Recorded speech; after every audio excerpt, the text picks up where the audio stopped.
We're live, TheJesseRay with the Growth House podcast. I'm here with Emmily Bowman. Who is Emmily Bowman? Emmily Bowman is the founder and CEO of Braid Babes. So Braid Babes is a business of teams of mobile braiders that come to our client's house, Airbnb, hotel. We braid them for appointments, like if they're going on like a date night or it's their birthday. We do parties, like kids parties, bachelorettes, and then we do wedding parties, so like beautiful bridal styles. And then some really cool businesses will book us to come in and bring people into their event or into their business, and that is always a really good time. Like go Bills. There you go, gotta shout them out. The Buffalo Bills have us braiding before every single home game. We do red and blue braids, and then also like you can kind of see these shimmers in my hair. We do those too, which have been so fun, but they last like months. That's amazing. And we met at House of Genius. We did, yeah. It was a really fun event. And I was doing my pitch on crutches. That was a great time. It was entertaining, and you did great. You said it was the first time you ever pitched in my life. Whew, it was amazing. For your Appreciate first time, I mean, for your 100th time, it would have been amazing. So I appreciate that. It means a lot coming from you, since I know, a little bit into your story. You've already raised some money, but let's kind of take a rewind. Yeah. So how did Braid Babes get started? Was this a high school thought? When did this all come, to fruition? Yeah, so it all started way back. So I was actually working a 9 to 5 job in analytics, and I was a research analyst in the healthcare industry. And I actually loved it. I loved, like, you have your coworkers and you connect with them. And I was kind of always like the wild child. Somehow I always also got the promotions, but I was like the wild child, brought a little fun to the office, and was just getting really good at like writing SQL code and building these spreadsheets. And I got really into like Excel VBA and macros and like building all this automation. I loved taking like a really ugly process and like making it take 5 minutes instead of 3 days. But what happened is I kind of felt like a sellout. Like, do you know when you're young, I feel like maybe we all have this, maybe we don't. I'm not sure, but I know I did, and I bet you did too.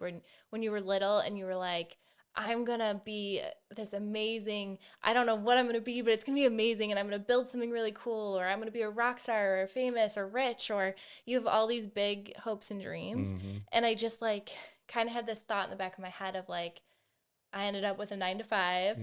And there's nothing wrong with that. I was really proud of where I was. So I'm not saying that, but I did kind of feel like there was more to be had and more for me to do.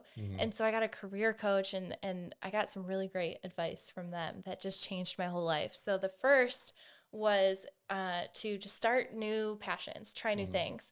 And so I did that, and I got into paddleboarding, and I got into rollerblading, and I got into braiding hair. I had picked up this braid book, and I found the author on Instagram. And like looking back now, it's just so crazy how the stars align, and I feel like I ended up where I was supposed to be. But looking back, it's like, how did this actually happen? So All from a braid book. yeah, and so I looked her up on Instagram, the author, and she was starting a braid challenge in 5 days, and it was a 30-day braid challenge. And so for 30 days, I braided my hair every day. I didn't know how to braid. I knew how to do a French braid.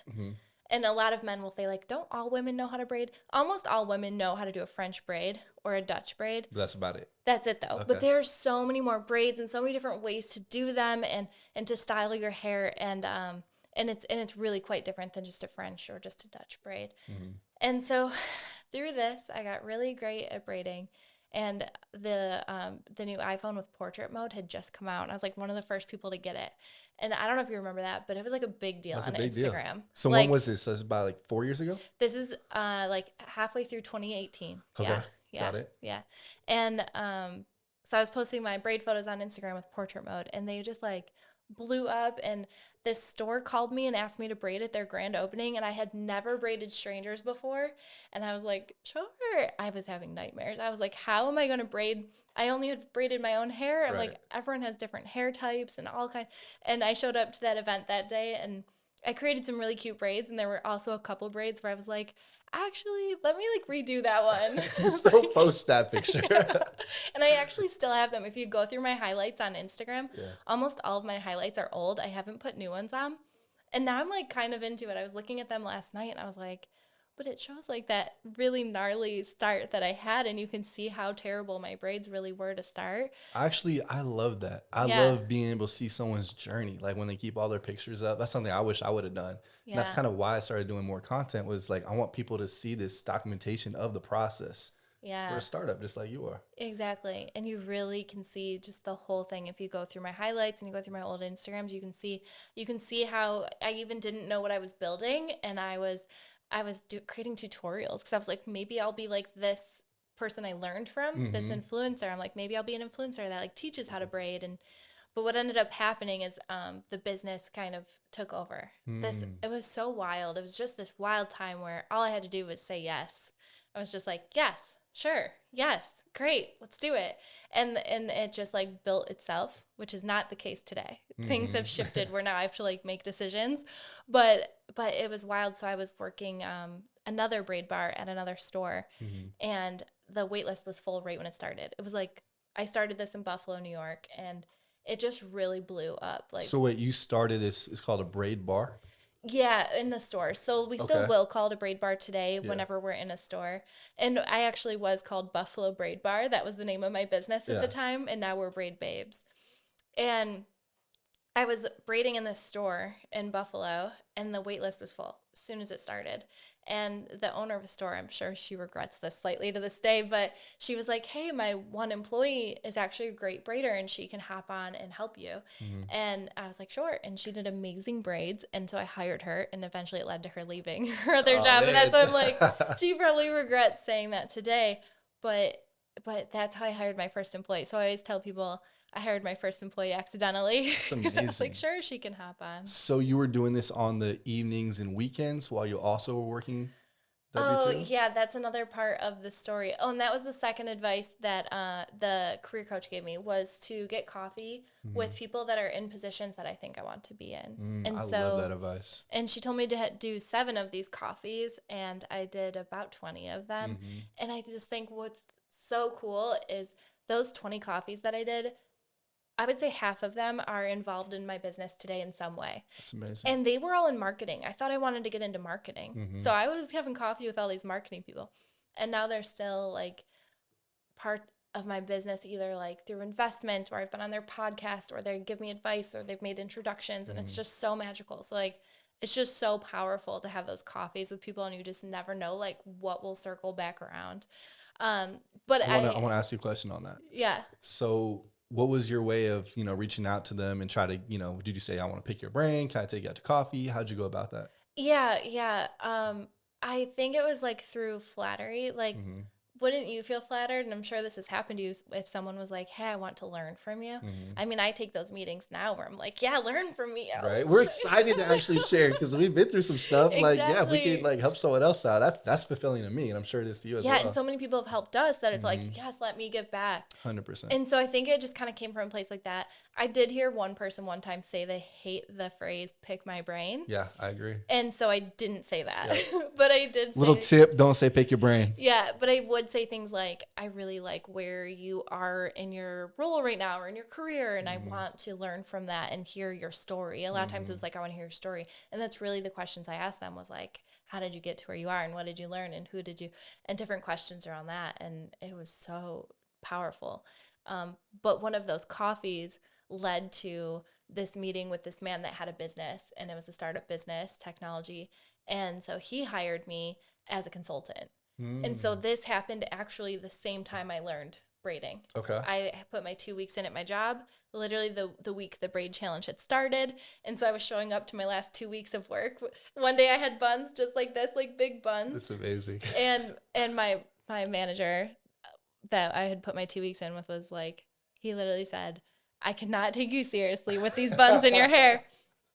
So that was my last. It was like super corporate, I'm Yeah. guessing. Like, No, it actually was a startup and it was super fun. Everyone was Okay. pretty young, but even that, Yeah. the 9 to 5, it was like these big buns on my head.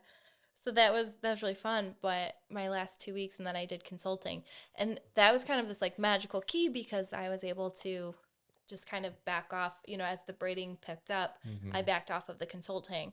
This weird thing happened too, though, where the consulting, when I was done consulting for the day, I still had to like think about it. You know how there's jobs where You leave and you're done, but then there's jobs where you leave and you still have to like. It lingers. Yes. Yeah. It definitely was a job where like my brain had to be on and I had to like keep thinking about it and solving problems. I was doing technology consulting, and so I ended up ending that and started bartending.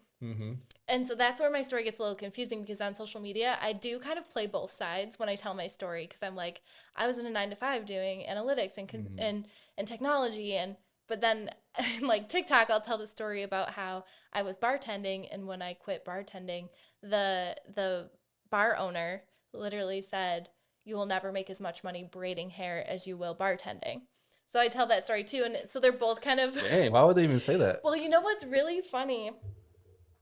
We did our crowdfunding video for WeFunder, and he agreed. If you watch it, it's the bar owner that said that to me. I had him say the line to me again, and then I turn around and I go, or so he thought, and then it goes into like our whole history of Braid Babes. So wait, he agreed to say it again, like, all right, yeah, you definitely, and he was like, clearly I was wrong, like this is cool, and we've done events at his business, and like, awesome. Yeah, really cool, really funny. But that's why like people online will be like, what do you mean you were a bartender? You had a 9 to 5. So that's kind of how the story played out. Is like, I kind of had to shift from job to job as I was starting Braid Babes to make it work.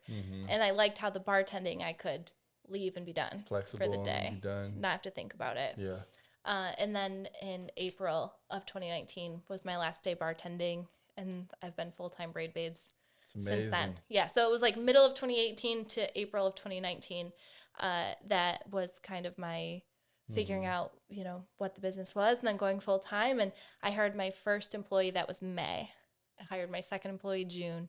By the end of that year, I think we had 5 braiders. That's amazing. Tell me about that first year. I'm sure there was, setbacks, and then, 1 step forward, 2 steps back, 3 steps forward. How'd that go? It was all steps forward. Wow. That's what I mean. Those first few years were so magical, and that's where like I just found my path, and I'm just so grateful for that. And it's really just like finding your passion and by exploring new things and trying new things. And what I think is really cool is when you start a new business, one of the first things a business coach would tell you is like, okay, you need to call your potential clients and you need to survey them and see what do they want, what are they looking for, what are their problems.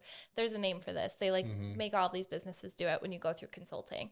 And we didn't have to do that because we were doing it on the fly. We would show up to an appointment and they would say, oh, we really want glitter. Okay, great. I'll bring glitter to the next appointment. And then we would get an email that said, can you do my daughter's birthday party? Sure can. Now we do birthdays. Let me figure out the pricing. And that's how that was all of 2019 was yes, we can do that. Let's figure it out. Yes, we can do that. Let's figure it out. And then that's really how we built Braid Babes. And so it really was built by what our clients were asking for. So every, piece of the decision-making was built by our clients. So we were able to build Braid Babes to just exactly what people were looking for. That's amazing. Yeah. So 2019, you started, not started it, because you started at what, 2018? 2018 is when I learned how to braid. I do say January 1st of 2019 was the day I started the business because we're busy on the holidays. So New Year's Eve, I knocked on the door. I'm here for your braid appointment. No show. Knock on the next door. Here for your braid appointment. No show. Their dog's at the vet because they ate Play-Doh or something. Oh, wow. And it was just no show, no show. And the next person's like, oh, well, I'd read your story and you said you were available tomorrow, but I saw it this morning. So I thought the appointment was for tomorrow, not for today. There was all kinds of miscommunications. Yeah. So I took that night. I came home and pulled an all-nighter, just like you do. Yeah. And I pulled an all-nighter, and I built our first booking system where I was like, they're going to pay up front. They're going to get reminders. I love it. So that's why I say January 1st, 2019. That was when it like switched and was like, this is a business. And like, you get reminders, pay in advance, all of that. That's amazing. Yeah. So fast forward to 2020. Obviously, we know C19 was, happening. What'd you do there? Did you have to pivot? No. We did not pivot, but it was the best thing that ever happened to the business, ever. And it was very, again, looking back, it was just so magical. The stars aligned from day one for this business. And so during COVID, what had happened was when I hired braiders, I said, oh, you say you know how to braid? Great. Go. This person needs a braid. Go braid them. And like no training. I might have them like show me one braid that they could do. And it was quite messy and there was no way to scale that. How do you scale that? I kind of always knew that like if I was going to leave my professional job, like if I was going to build something, I was going to build something big. And you can't scale something where you're like, oh, you say you can do a Dutch braid, go braid. Right. And so we were about to hire 15 new braiders. We had just been on the news, and we had all these people had just applied, and it was crazy. And we were ramping up for busy season. The weekend that we were supposed to have our in-person training is the same weekend that we got shut down. The whole world, all of the U.S. shut down that weekend. And so my best friend was a videographer, and my other best friend had gorgeous long hair. And so the three of us became our own quarantine crew, and we filmed what we now call boot camp, which is now a 2-week course. And so I went back to all these braiders that were supposed to do the in-person training, and I was like, hey, do you want to do this virtually, and I'll deliver videos? And I think 9 of them went through it, and at the end of it, it was like 2 months long, so some dropped off over time. And by the end of it, we had 5 braiders that were so talented. That's amazing. And so the moment we were able to turn back on, we had new staff, and it just like blew up. I mean, 2020, we quadrupled our revenue. Wow. Compared to 2019. And you were still just in Buffalo. Yep, Buffalo. And we were shut down for 2 months, and then I think like another 2 months because in New York they had a second shutdown. That's right. So with being shut down 4 months, we still quadrupled our revenue. What kind of were you doing? Bachelorette parties, birthday parties, weddings? What were you doing? Yeah, a lot of parties. Yeah. It was you know what it was? Actually, now I'm remembering.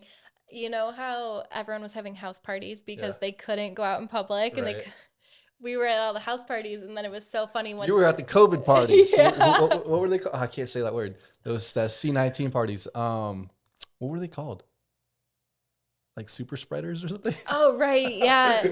Yeah. So we were at the house parties, and everyone wanted Braid Babes to just like bring some more life back to the parties, and no one could go anywhere and do anything. And so we were at their house parties. And then it came out, on the news that it's like the house parties were what was spreading everything. Right. But we still were growing even after that. But yeah, a lot of just appointments, parties. People just wanted to feel like special. And, sure. A really unique, beautiful braid will definitely make you feel that way, you know? And so we had quite a few braids where people were just cleaning their house, and they were like, just come braid me. And like, we would talk to them and connect with them. And it was. What's your favorite part about, braiding someone's hair? I know you don't do it as much anymore because you have now a team in place. Right. But is it that smile? Is it them just, feeling good about themselves after looking in the mirror? What's your favorite part about it? There is a lot of that. I think my personal favorite part is the story and the connection. And you're since we're mobile and we're in their house, we're being placed in the middle of their life. And we're meeting their husband, and we're seeing their kids, and we're petting their dog.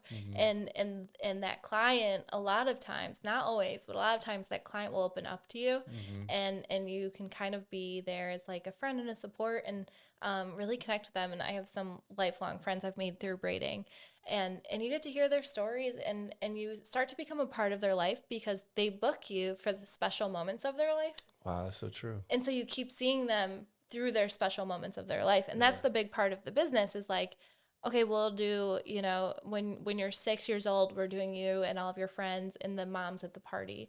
And then we're going to do your prom, and then we're going to do your graduation. And then it just keeps going, your bachelorette party and your wedding and all of your date nights before that, when you're going out and meeting new people. And we're a part of we do like a lot of C-section braids, like women that, they know they're going to the hospital for a surgery, and we'll braid them for that. There's a lot of really sad stories in Braid Babes too, where we're seeing the sad parts of their lives as well. One client we braided her, she was going to her best friend's funeral. And so that's like a very, sad, but like special moment that we can like be there with them and make them, feel special for like a very sad moment in their life. We also have a client that's really touched the entire company, was this little girl, Carmela. And she did end up passing. I'm going to tell the end of the story before we get our hearts really into it. She was the sweetest little girl, and we did her shimmers. And she started losing her hair because she had pediatric cancer. And she was just mostly sad about losing her shimmers every time that her hair was falling out. And so she's actually a huge part of our business and our story. And so now every portion of a hair shimmer appointment goes towards Punt Pediatric, which is amazing. Who supported Carmela, and her family's a big part of that as well. So there's so many stories where we just really become a part of their life, you know? Yeah. That's incredible. I love that. And that's like, I feel like that's when you really grow as a brand, once you have these stories and people can relate. Like you said, you're there for their, you know, highs and also some people's lows. Yeah. It's special. Yeah, we really become a part of their story and their life, and yeah, it's magical. That's amazing. Talk to me about scaling. You now are in 3 different states, about to do a 4th. Yes. Scaling has been this wild thing. This is where the tables have turned from like, yeah, sure, yes, and Braid Babes is just like blowing up, and I barely have, I mean, it was hard work. It was really hard work, but I didn't have to like make really strategic decisions, right? I was just like, yes. I haven't read this book yet, but a friend just told me about this book called Chess Not Checkers. And apparently it talks about how your business switches from checkers to chess. And when it switched to chess, you have to get very like methodical and strategic, and you have to kind of like think 5 moves ahead. And I think that's what happened there, because it very much so was like, yeah, yes, and everything worked out. And and then it started to switch where it was like, oh, I have to pick what city we're going to next. I have to pick how we're going to raise the funds to be able to launch that city, and how much of the business are we willing to give up to these investors, and what's that going to look like, and how are we going to launch a city, and who's running it, and what are we doing with our inventory to get it to the new city. But back to the fun stuff. Basically, during COVID, I got really into this show called Very Cavallari. Okay. It's Kristen Cavallari, and she was married to Jay Cutler. And she started her business called Uncommon James. And so I love a good reality show, especially if it's a woman running a business. Yeah. And so you could see her scaling and launching her business from day one. It was really cool, and I got really into it. And it was in Nashville. And so once I started talking to investors. So you were in Nashville at this time? You were just in Buffalo? Just in Buffalo. Okay. This is during quarantine. Yeah. And so then I was like, we're going to launch Nashville. I'd never been there in my life. Love it. I'd never been there. And I'm pitching to investors, and I was like, and our next city is Nashville. They're like, why? Literally. I watched a TV show. Yeah. And I'm like, it's going to be great. But something I just wanted to mention too is all of the time when I was raising money to launch Nashville, and when we were planning it, I had this voice in the back of my head that was so loud that was like, this is not going to work. Like, there's no way. Like, I'm sure you've experienced that where it's, I mean, you literally told me, you know, I don't want to share too much of your story, but it's like, you come home and you're like, I don't think this can work. How's this going to work? How am I going to run a city, run a business in a city I've never even been to? I don't know anyone. I'm not well traveled myself. I don't know the first thing about running a business, let alone in 2 states. And what gave you that confidence? I think the bigger vision of Braid Babes being national and being in every major city in the US just was like, well, why would I stop now? Yeah. Let's keep going. Let's try it. Let's see what we can do. I love that. And so I'm pitching to these investors. I don't know if they'll watch this, but, you know, in the back your money's safe. In the back of my head, I'm like, I don't think it's going to work. But then to their faces, I was like, yes, Nashville, it's going to be amazing. It's going to work. Here's how we're going to do it. Here's how, I mean, you have to, when you're talking to investors, you're like, here's exactly what I'm going to do. Here's the step-by-step. It's going to work. Here's why. Let me ask you, did your background in like Excel and all these things, that had to help? Yeah, it did. And like, it's like a perfect combination because you're super sociable, you know, you have both. Yeah. That's amazing. Yeah, a little bit. And I do love the analytics side. Yeah. I love the analytics. I love the business side. I love building the business, growing it. That's really where like my huge passion is. And it has my background helps so much, especially now as we're getting bigger. When we were smaller, I didn't need much analytics. Like the data's pretty obvious. But now we're getting bigger. We do have 3 cities now, and we have 80 braiders. And so now there are starting to be a lot of analytics and things we can dig into and reports we can build and different things like that. So it is helping a lot. Let me ask you also, I'm curious, when and why did you decide that you need to have, you know, more money and raise money? Yeah, good question. Put that down. So at the end of 2019, I met my mentor, Clark Dever. And he just changed my whole trajectory in a really great way. And I still meet with him at least twice a week. I called him today. Actually, every time I'm stuck on this question, I call him. And he's been there with me now from basically day one. Anyone from 2019 or sooner, that's day one. And so I know that I can call him and get his advice and help. And so one day this cafe I went to was full. And so I was like, hey, can I sit next to you? And he said, yeah. And he was like, what are you working on? And I said, oh, payroll for my business. And he was like, oh, interesting. And I told him about Braid Babes. And he said, my job is taking companies like yours and helping them scale and be national. And I was like, that's all I want. Because I told you from day one, I was like, if I'm going to build this, I'm going to build it huge. I'm not going to build a small company with like 7 people. And I just knew I wanted something huge. And so I was like, yes, yes, yes. And he was like, here's how you do it. And so he taught me how to pitch. He introduced me, I think we had 16 investors in that first round, and he introduced me to probably 14 of them. Wow. Yeah. And they were such great introductions that I was like, hi, I'm Emily. Here's my pitch. And they were like, great, I'm in. Here's my money. I mean, I did have to close the deal, right? Yeah. I mean, I studied these people before I showed up. The one we still laugh to this day because I feel like I knew more about his life than he knew. I was like talking to him about his wife and his dog. And he's like, have we met before? Yeah, exactly. He's like, I love that. What is this? Here's my money, but I'm a little weirded out. That's hilarious. So his introductions, I mean, even to this day, he's still introducing me to more people, and it's really amazing. And he has a background from Techstars. He had started his own business where he raised money, and then he worked at Techstars. And so he just understood this whole world of raising money, and I didn't. I knew I wanted Braid Babes to be national, and I had not the slightest clue of how you take a business from, one city to national. But I will say, like, bootstrapping it would have, if we did it bootstrapping, we probably would have just launched Nashville like today. But instead we were able to launch it 1.5 years ago, and now we're launching Phoenix. That's amazing. Yeah, we gotta talk after this. That's where I'm at right now, where I'm like, yeah, this is gonna be national, international, but at the same time it's like, oh, how do I navigate that? How much percentage do I want to give up? All that kind of stuff. Yeah, so he was the one that really helps you kind of understand and figure all that out. Oh yeah, so much so. And just really pointing me in the right direction, and just teaching me all of the things, but also introducing me to the people that could also teach me the things. The people he introduced me to also became mentors too. And that was really big as well. Talk to me, it's kind of backing up, but I think it's so interesting, and it's obvious why, you become so successful and so fast. I always say, get a coach, get a mentor. That's like accelerates your process for growth. You had that as a career coach back when you were working, a corporate job. Right. What kind of mindset did you have? Do you see someone else do it and say, I need to do that? Like, walk me through that process of why you decided, like, a coach is a good route. Yeah. At the time I was reading a lot of books, and I think that's how I landed on it. Yeah. And I was making good money in my 9-to-5 job. And so I think it was kind of like, at the time I could afford it. And I kind of got the idea in my head of like, oh, this could be what could get me to that next level or help me figure out what I'm looking for. Yeah. And I didn't even know I was looking for a business. Like I said, I had those coffees with like people that were in marketing.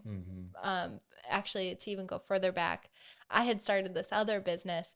I never actually opened it, but I had done like vendor events with it and stuff. Yeah. But it was called Tea Pups. Okay. And it was going to be a cafe you could bring your dog to. Oh, that's cute. I like that. Yeah. And so there, why did I say, through Tea Pups is when I was like, I love the marketing. I love like creating these Facebook ads and creating these Canva images for it. And I loved the marketing. And so that's why I was like, maybe I'll get into marketing. And then I ended up getting into another business. But I was reading a lot of books, and I'm sure either a book or a podcast that I was reading or listening to probably was like, get a career coach, she'll help you to your next level. I was listening to some podcasts where the speakers were, the hosts were coaches themselves, is actually probably how it really happened. The one was like business mentor, and she actually doesn't do it anymore. She just ended, but so podcasts and books were podcasts and drivers. Books. Yeah. Awesome. At first, all of my books were like how to climb the ladder in a corporate job. Yeah. And I think that's why I was able to always get those promotions, because I knew all the tricks and I knew all the books. But then that became a little bit like I wanted more. That's amazing. I love your story. It's like super inspirational, and also just the way that you've been able to navigate so quickly, like started a business and then quit your W-2, and then all of a sudden you're raising money. You found the right mentor and coach to help you, start raising money. So what's next? Obviously, we're now 2022, about to end the year, fourth quarter. Yes. So what's like 2023 look like? Yes. So we just launched Phoenix this month. And right now we have another round of fundraising. We're doing crowdfunding this time where anyone can invest in Braid Babes. So with that, we're raising $700,000, and that's going to help us open Austin, Texas. So that'll be our next big city. After that, we have 6 more cities next year, but that would be from another round of funding. But with the 700, there'll be Austin. We have an app that's halfway built. I guess this is really common, but our app company went out of business, the first one. Yeah. And so you start from scratch? No big deal. Paid them a good amount of money. Oh man, apps are not cheap. I don't think we have to start from scratch. We found a new development company. They looked at the code. They said it is pretty good code, but I think we're probably going to have to pay as much as we paid for that first one. That was supposed to be the end of what we had to pay. I think we're going to probably pay that all over again. So the app in Austin, and we also don't have a marketing employee. And so I'm really excited to use that and hire a marketing employee and really get some real marketing because right now we do all organic, which is it's really a magical part of our business that I'm really grateful to have, which is we do one braid and 20 plus people are going to see it and they're going to hear about Braid Babes. Yeah. And I'm grateful for that. But when we launch new cities, we have to have some new like marketing techniques and launch a city a little quicker and really get the word out there and not just relying on the organic. So that's what's really next for us. And then we, another 6 cities after Austin, then we're just going to kind of start copy and pasting. Give me a little teaser. What other cities do you have coming up? So we haven't decided officially, but there's definitely cities floating in my head. There's definitely Dallas, Miami, Tampa, LA, New York City. Those are big ones that we talk about. I do think like Denver would be really cool. Denver is definitely going to come up. There's a lot of cities that we've been talking about. Also, there's a button in our website. If you click book now, there's a button where you can vote for the next city. Oh, there you go. Yeah. And so we've had a couple of TikToks blow up about a year ago. A couple blew up and a ton of people voted for next city. So we look at that all the time too, to like see what people are voting for. That's so cool. I guess a marketing question I have for you, how are you able to go to a new market and just like start it, especially since you weren't even never been to Nashville? Have you been to Scottsdale before this? No. So how are you able just to like start going? Yeah, it ended up being our tactic we still stick to today, which is pretty cool because sometimes we launch a city and we learn a few things and then change it. But we run Facebook ads towards our boot camp. So that boot camp that I built, that's 2 weeks long. We run ads for the boot camp. And so I had ads running for boot camp before I'd ever been to Nashville. And then what happened was we had all this talent going through boot camp. And then we find our city manager that's going to run the city, build the team, plan events, set up all the braid bars, do all of the work in that city and know that city out of boot camp. So that kind of happened accidentally where we hired Hope and our team lead. So Hope was our city manager, our community manager, and then we hired a team lead, Allie, out of it. And they were really, really great, and they ran Nashville, and they both came out of our braiding training. That's so genius. I love Which is cool. The community manager didn't even finish the boot camp, but she was like, I suck at braiding, but I need to be a part of this. And so she became our community manager. And for Phoenix, it happened the same way. Our city manager came out of our boot camp. That's so smart. I love that. So you were already in the city before you even stepped foot in the city. Yeah, before I'd ever even been here, we had a city manager and a team of 4 braiders. That's awesome. Yeah. I got 2 last questions for you. Okay. One, we literally met like a couple weeks ago. Right. And how long have you been in Phoenix? I think 2 months. 2 months. Yeah. And you already knew about House of Genius. You already like now know about the Growth House. How are you able to network when you go to the cities? What's like your strategy? Yeah, so the first thing I do is once you have investors, you do this thing called an investor update. But the investor updates are really magical. At first it's like, oh, I have to update them. I have to do this thing. But what's really cool is your investors have networks, and your investors are invested. And so they want to help you. And so I would put, hey, we're launching Phoenix next. Who do you know? Introduce me. And so through that, I got a lot of introductions. And one of them introduced me to someone that worked at ASU who had gone to House of Genius. And, House of Genius, they want you to, introduce new people to it and bring them to it. And so that's how I got into House of Genius was through one of my investors' introductions. That's amazing. And we just hit it off. We were sitting next to each other as well, but just their energy and vibe. Yeah. It's funny because when I went to House of Genius the first time, which everyone needs to go check it out, but like I was probably the only one that was probably under, 35. And so I brought all this energy, and then I'm like, oh, I have another one this time. Yeah, we did both kind of bring that energy. For sure. Yeah. So that was so fun just to, connect through there. My last question for you. Someone who's just starting or maybe he's in their first year of business, what's one piece of advice you have for them? It could be anything. Doesn't have to be your main one, but just something. Yeah. Well, can I give like 3? 100%. What's your 3 pieces of advice you give to I kind of have like 3 go-tos that I think would be fun to share. Yeah. Okay. So the first one is reading, right? You've got to read, you've got to learn. There's so much to learn, and as soon as you learn something, you just make it to the next level where then you have the next thing to learn, and it doesn't end. So like I actually naively thought that I would grind it out, put in like crazy work for a couple years, and then I'd probably be able to like I'd have the people and the places, and I could delegate and be like, okay, great, like it's flowing.